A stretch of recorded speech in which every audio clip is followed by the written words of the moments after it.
This is not a bike fit video, but a simple guide to get you to choose the correct estimated bike size. It's a rough guide a la Kampung style. For the right bike fit, please consult a professional bike fitter.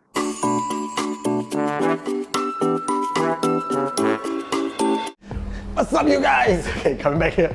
Yeah. Okay, so today we are at Cyclist Wardrobe today, and then it's going to be a very interesting topic today because I want to talk about how to choose your frame, how to choose a bike. Because in all fairness, I won't say all bike shops but there will be some bike shops that the bike shop owner or the person who works in the bike shop might have a wrong interpretation on how to recommend a correct frame. Not all. I would say most bike shop won't get it wrong, but based on what I've heard from some customers or subscribers, they have been recommended the wrong size.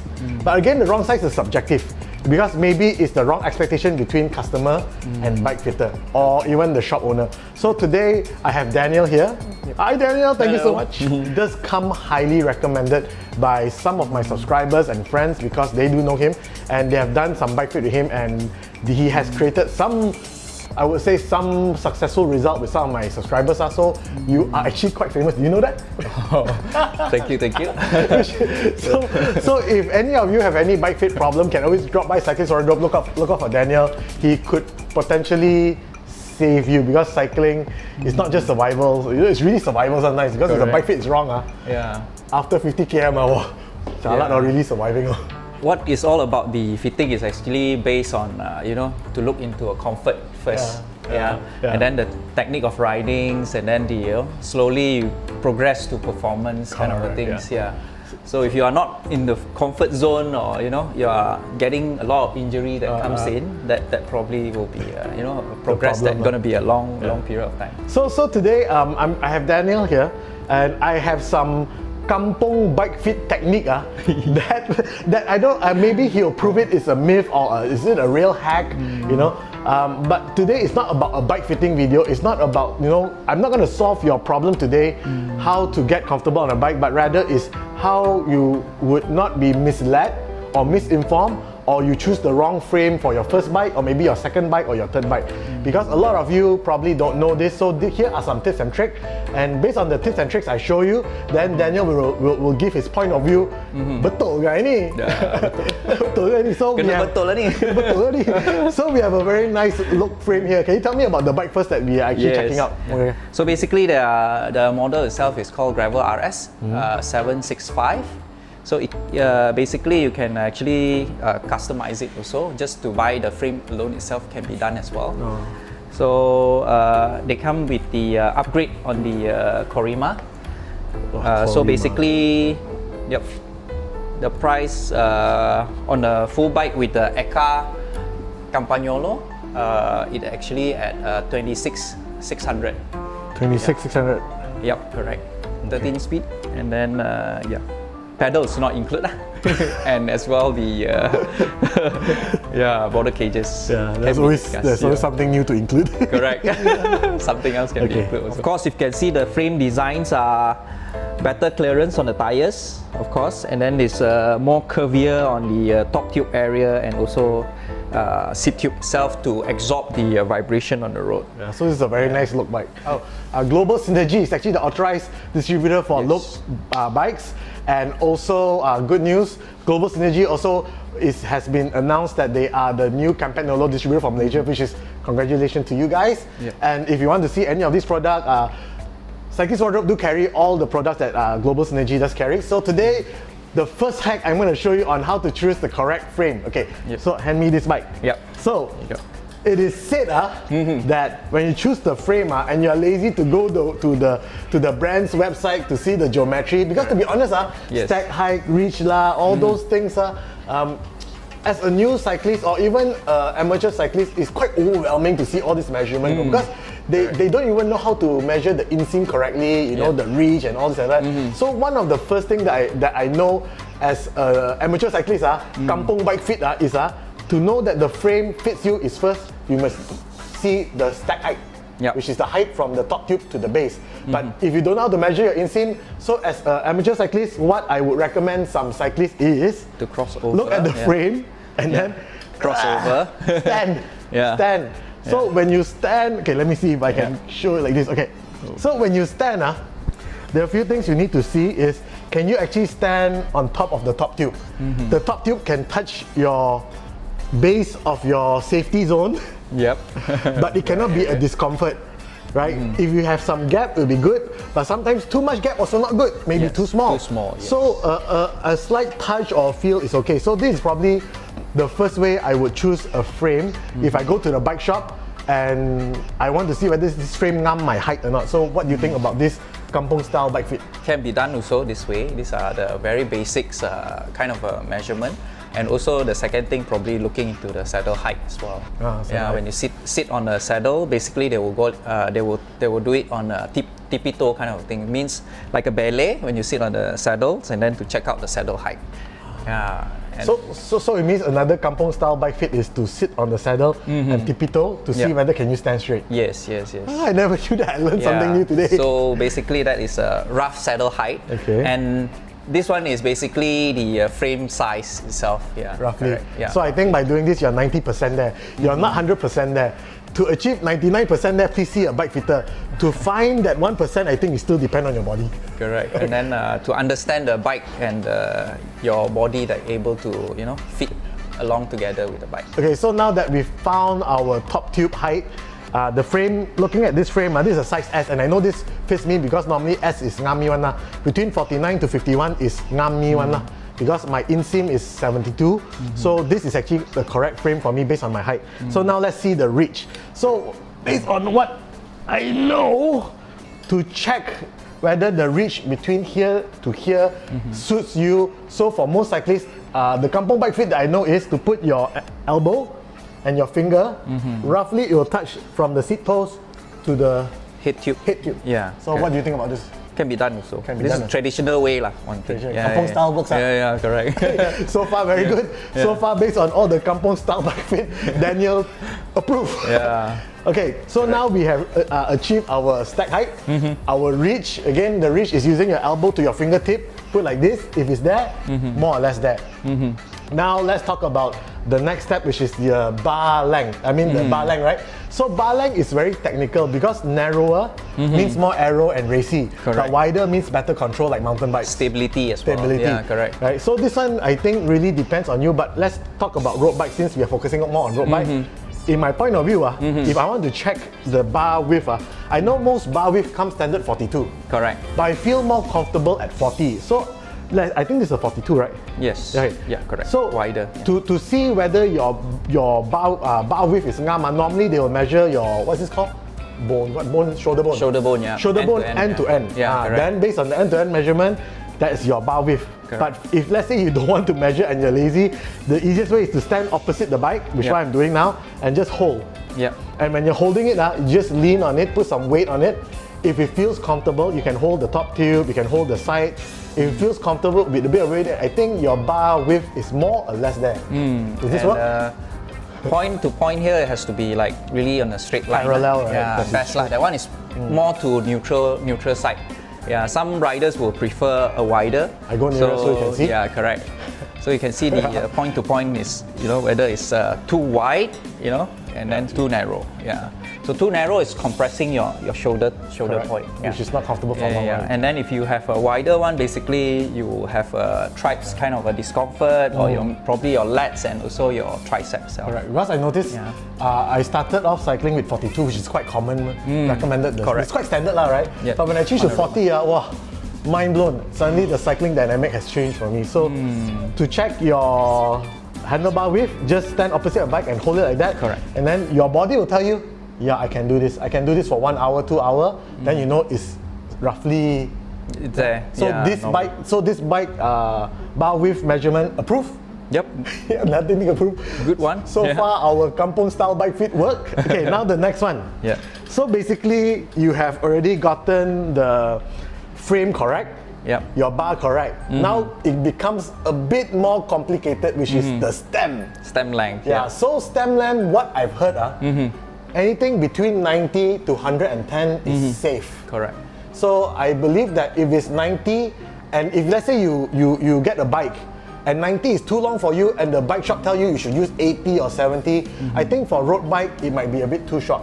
Yes, can be done on shorter if the frame size is slightly bigger. Yeah. But minimum has to be 80 lah. 80. Oh, so not 90 to 110. Yeah, It's the 80. range, a better range is actually at 90 to 110. Yeah, if it's above 120, that is basically more towards aerodynamics and people that they want to stretch out more because due to the smaller bike kind of things. And by the way, as you grow older, your bike fit also change, you know. Yes. It depends on your flexibility as well. Correct. Yeah, your muscle tightness. Yeah, kind of things. Yeah. So I remember when I started cycling, I started off with 110, and that was 7 years ago. Then you know, like new cyclists, hey, pro rider use 120. Okay, whack 120. So I whack 120 there. Hey, still can. And I drop the stem some more, slam the stem. Can. But now as I grow older, my comfort is 100. Yeah. That's 2 cm different. Well, sometimes growing older, if you are still keeping your fitness in a high level, that also will help. Technically, I couldn't burn because I did keep my fitness. Yeah. But what you say is true. You know, some subscriber told me, hey, my bike fit wrong lah, but based on measurement is correct. You know, so I told him, you know, cycling is like Veravang. When you see a bicycle that you like, your body need to suit the bike. You don't let the bike suit you. So what you can do? Sense. Stretching, core exercise. Correct. That's to strengthen, to able to cope up with the bike kind of position, you know, aggressive position. Okay. So now. The recommended stem, like what we mentioned, I think between 90 to 110 is safe. But I think most bikes sent in to you is between 100 or 110. Yes. Right. And I know, especially for integrated bars, if you buy 40, normally comes in 100. 42 is 110. Correct. Something like that. Yes. Correct. Sometimes you can't do changes from the integrated. Then we have to look into the overstretch, kind of a back angle kind of things to, you know, to set up the proper measurement to help to reduce the load from the upper body. So for me to measure, to understand what is my reach, my stem reach, right? For me what I do my Kampung style is I stand next to the bike. So normally what I do is I will put my leg on the pedal here, and I feel that, okay, this is my cycling position. And based on my cycling position, my pedal needs to be around at my bone, what do you call that bone? The metatarsal bone. The metatarsal bone, which is your feet. Metatarsal. Which is your feet there. But 4 foot. 4 foot. So what I do is I don't put it on it, I put my feet slightly in front of it so that the pedal is slightly behind my 4 foot bone thingy. Right? So once I think that, okay, this looks like my pedaling position at 3 o'clock, then I will hold the handlebar like this at top tube. Correct. At the top handlebar, they say, hey, okay, I can do this. This seems comfortable. I can do this for about 3 hours, 4 hours. Then I will use my left hand holding the right hood. I'll hold like that. Okay, I see that my elbow is a bit bent. I think this is not too stretched for me. I can do this for 3-4 hours. Do you think this simple bike fit works? Also, because you are looking into the one leg balance on the other side is actually controlling the balance as well. Because it's your pedaling position. Correct. Technically. And then you can see the, you know, from the mirror or the side profile itself, whether it's overstretched or, you know, too close for you. So if, I think for me personally for Kampung bike fit style, if you're holding like this, your stem is too long. Because your frame is correct already, but if your stem is too long or the reach of the bar is too long, this is way too long. But something like this, a bit upright position, slightly bent elbow, I think you're correct. Correct. If you are losing balance, means that when you are on this position, if you feel that the weight force is actually going forward, that probably is overstretched. Probably you need a shorter reach to actually look into the show at this angle. So this is what I did. Put the pedal at 3 o'clock. Put your feet there like you're pedaling on the bike. Midfoot, correct. Forward. And then you use your left hand here. Hold the top tube like this. So I hold it, okay, I think I'm comfortable here. So I'm just checking my reach. This is how I feel, okay, I think I can do this. So actually, this bike fit me. Yeah, it is. Agnes, this bike fits me. You can give it a tryout on this. PM hugger. Yeah, I feel this is me also. This is 100 90 90. Yeah, because gravel bike is shorter. Correct, they're normally shorter. Because they're setting more on the setback. Mostly, Okay, so more control. Good news. This bike fits me. The frame fits me. The handlebar fits me. The stem reach and the handlebar reach is more or less there. the hardest part. There are two hardest points for me in cycling, which is if you are using cleat shoe, which I highly recommend you use, would be your crank arm and your cleat position, crank length and cleat position. So crank arm is basically the crank length is basically this lah. So okay, this is where I need to ask you, because this one I don't think there's a real kampung style, but there's a estimated based on your height. So if let's say most Malaysians, I think they are between 165 to 170. What would you recommend? 165 to 170. CM? Yeah, in CM height. So basically it's 170 lah, mm So on 170 the mm crank arm length is fair lah, itself. 170 lah. Correct. So anything below 165 cm height? 165 should be okay. 165 Yeah, 165 length, yep. So this one you need to check with the bike shop whether they have the stock or not, because if they do, it'll be perfect. And of course, those that is above 170 cm. Above 170 is still 170. can be done on 170 mm. 175 So cm. 175 and above, or 165, or I would say 176 or 178 above.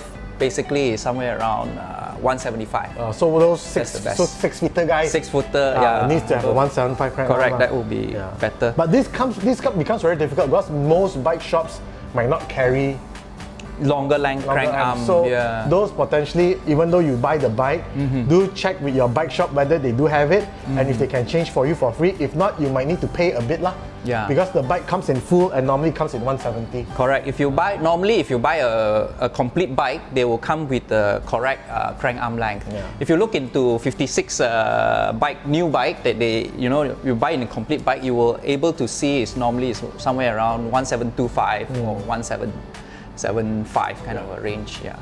So the next thing, by the way, even though the stem and the crank length can be changed by the bike shop, I think as customers we need to be fair with the bike shop as well. If the bike shop requests you to pay for the change, if you can, I think you should help out the bike shop by paying, because to be honest, most of this are at the mercy of the bike shop, at the mercy of the bike manufacturer, because they send this to the bike shop and the bike shop really do their best to suit it for you, but any changes you might need to pay lah. But if you can find a bike shop who's willing to change it for you for free, maybe they got jalan to dispose the previous component that doesn't fit you, then kira nasib lah, but check with your bike shop and be kind to them. Yeah. Correct. Also. Betul juga. Yeah. Okay, now the hardest part, which I think Daniel also don't know how to teach me, because the hardest part is this part, the saddle, which is your tushy saddle. Yep. How do you know if there's, because this one I don't have answer for you all. All I know is for saddle, you need to know where your seat bone is, but seat bone is quite complicated because you need to sit on a cardboard, need to measure where your weight is between your seat bone. Then based on that, you know what's the width of the saddle. Even though you get the width of the saddle same, based on your width bone, it's still not comfortable. Correct. So how would you recommend or help a customer to choose a saddle? Because for example, for me, 5 years of cycling, I changed almost 7 saddles. Oh, that's a lot. And now, I still think that saddle can be better, but it's still the best so far, which I'm using the Shimano Pro Stealth lah. But how would you advise the customer for saddle? Because I don't know. Depending also on the saddle design. So they have a open range. Okay, they have also curvy, and then there's a flat, and then also has a width as well. So percentage-wise, basically it's 143 lah, in the range of saddle width that most of the athletes that they choose. And then also depending if you have a really good core kind of stability, you can use the multi-position, which is we call the flat saddles, so that you can actually move back and forth. Yeah, for curvy saddle, basically you can see there's a depths inside here. That one is basically will give you a very stability to fix on one position. Yeah. So I think generally saddle is tough lah. Yes. Because I think no bike fitter can see your butt and say, "Hey, this saddle ngam you." I think as a customer, I mean as a cyclist, I think we have to be prepared to invest in a few saddles. Of course. It's a journey. Yes. The saddle is a journey. And also because sometimes the saddle height too high, it will give it too much of pressure, and then too low also there's a problem as well. Yeah. So sometimes the saddles can be very good, but if you set it up wrongly on the height itself or the fore-aft, also will cause the discomfort. Okay. Yeah. Good point. Okay. Thank you so much, Daniel, for spending time with us. to not only educate all of you, but to educate me, because I also learned something today. Wonderful. So because of that, I hope this video would help all of you. When you go to a bike shop, don't be overwhelmed or be worried or be, because to be honest, not all bike shops are so inviting or friendly. Not all are, some are. So a lot of cyclists, when they go to a bike shop, they don't dare to ask questions. Yes. So if you don't dare to ask questions, never mind. You roughly know how to get your right bike frame already, right? And with that, maybe you have knowledge. With knowledge, you have more confidence to chat with the bike shop employees or the bosses and things like that. Because trust me, actually most bike shop employees are very friendly one. Correct. You just need to take the first step. If they don't take the first step, you take the first step. Yep. Okay. Okay, so that's all. Thank you again so much, Daniel and Cyclist Wardrobe, for helping me with this video and spending time with me and sharing your expertise. I hope this helps you, and take care and God bless. Kampung.